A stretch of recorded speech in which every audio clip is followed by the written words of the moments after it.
όλοι ξέρουν πως η γη χωρίζεται από τα άλλα άστρα με μια ποικίλουσα ποσότητα ετών φωτός. Αυτό που λίγοι ξέρουν, στην πραγματικότητα μόνο εγώ, είναι ότι η Μαργαρίτα χωρίζεται από μένα με μια ικανή ποσότητα ετών σαλιγκαριού. Sleep with me, sleep with me. We won't make love. Love, love, love will make us.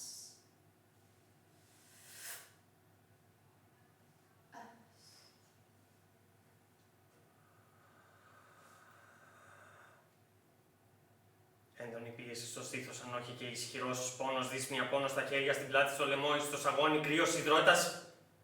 Ναυτία.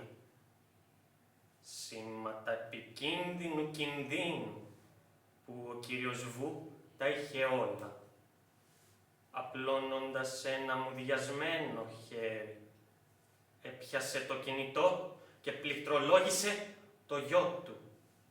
Αλλά ως συνήθως, ο συνδρομητής δεν ήταν διαθέσιμος. Πάει καιρός που δεν έχει πληρώσει τη συνδρομή του στη ζωή μου. Θα μπορούσε να σκεφτεί ο κύριος Βου, αλλά όχι τώρα. Τώρα, μέσα στους πόνους και τα συμπτώματα που σάρκαζαν με το δεύτερο συνθετικό τους. Προσπάθησε να θυμηθεί το τηλέφωνο της. Ξύπνησες και μου είπες να μοιάς πριν το καλημέρα. Πως έξω βρέχει. Κοίταξα κι εγώ. Κοίταξες κι εσύ. Σταγόνα εγώ δεν είδα. Εσύ πάλι μου είπες να τρέξω να κλείσω μη και πλημμυρίσουμε. I want you flat on your back. Helpless, tender, open, with only me to help. And then I want you strong again. You're not going to die. You might wish you're going to die, but you're not going to. You need to settle down a little. Kiss me, my girl, before I'm sick.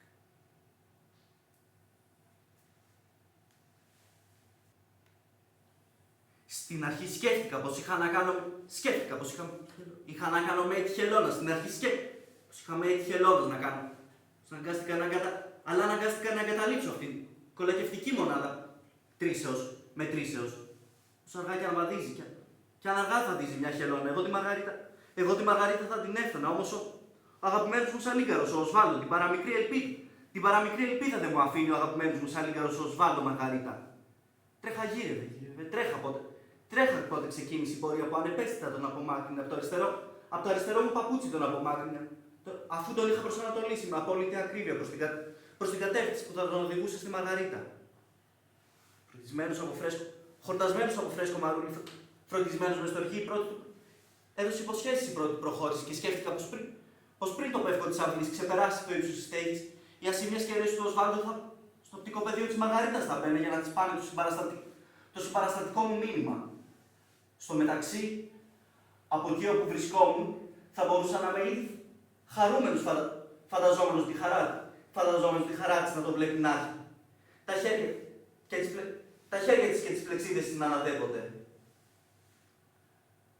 Είχαν διαλέξει τη μοναξιά από τη συνέχιση μιας 24χρονης συμβίωσης που ακόμα και οι αναμνήσεις από τις ευτυχισμένες στιγμές της είχαν ήδη αρχίσει να εξαχνώνονται σαν το νοητικό αρχείο ανοϊκού.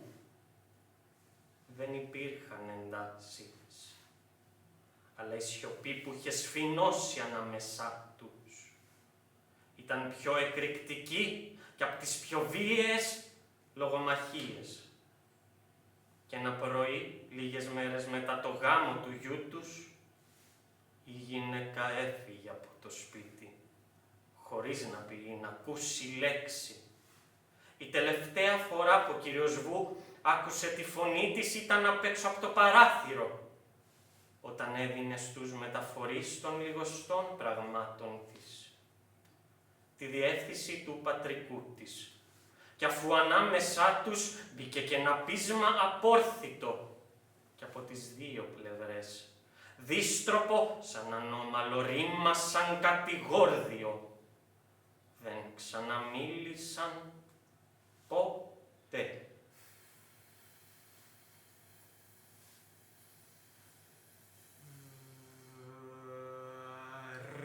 Ριόμουν. Εσύ όμως ποτέ. Σηκώθηκες και έτρεξες και τα κλείσες όλα.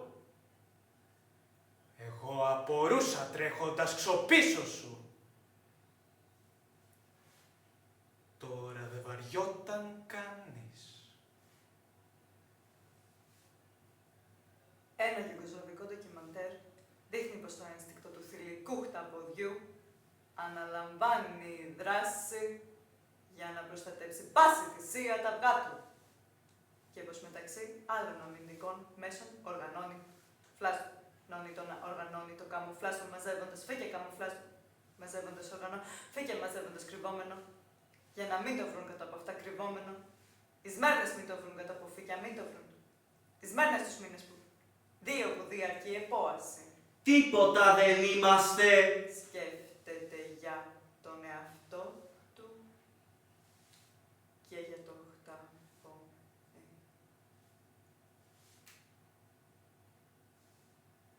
Σου φώναξα. Πιο σιγά. Μα σε πού να ακούσεις τέτοιο νου.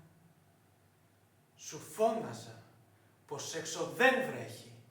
Μα σε όλο μου αντίφερνες. Μονάχα με το βλέμμα και μια κίνηση χεριού. Η γυναίκα ταράχτη και του είπε «Μην κουνιέσαι, παίρνω εγώ το 166, έρχομαι να τους ανοίξω ψυχραιμία». Πήγε σχεδόν ταυτόχρονα με το ασθενοφόρο και ο κύριος Βου την άκουσε να ξαναμιλάει σε μεταφορείς, αυτή τη φορά των δικών του λιγοστών πραγμάτων, κάτι παλιών φραγμένων αρτηριών και ενός κατάκοπου σφιγμού προθυμού να πετάξει πετσέτα.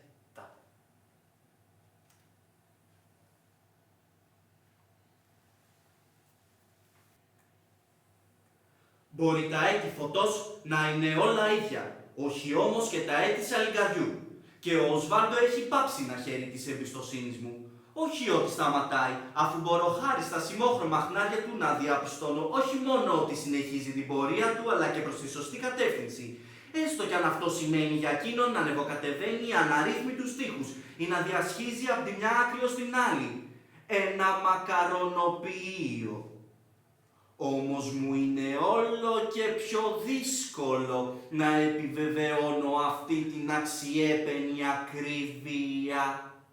Και 2 φορές με συνέλαβαν εξαγριωμένοι φύλακες, στους οποίους υποχρεώθηκα να ραδιάσω τα χειρότερα ψέματα, αφού με την αλήθεια θα εξασφάλιζα έναν ξυλοδαρμό από τους λίγους.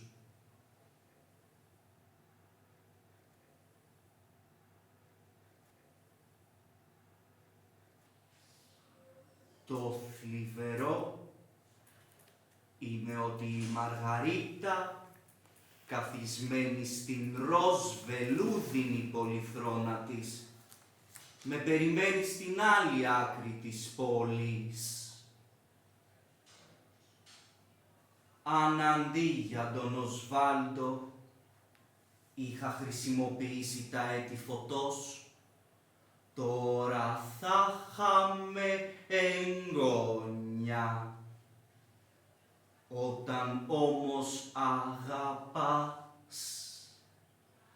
αργά και τρυφερά, όταν θέλεις να φτάσεις στο τέρμα μιας βραδίας ελπίδας, είναι λογικό να διαλέξεις τα έτη σαλγκαριού. Παραμένει πολύ δύσκολο εν πάση περιπτώσει να αποφασίσεις ποια είναι τα πλεονεκτήματα και τα μειονεκτήματα καθεμιάς από αυτές τις εναλλακτικές. 15 μέρες αργότερα, στο μπαλκόνι του σπιτιού τους,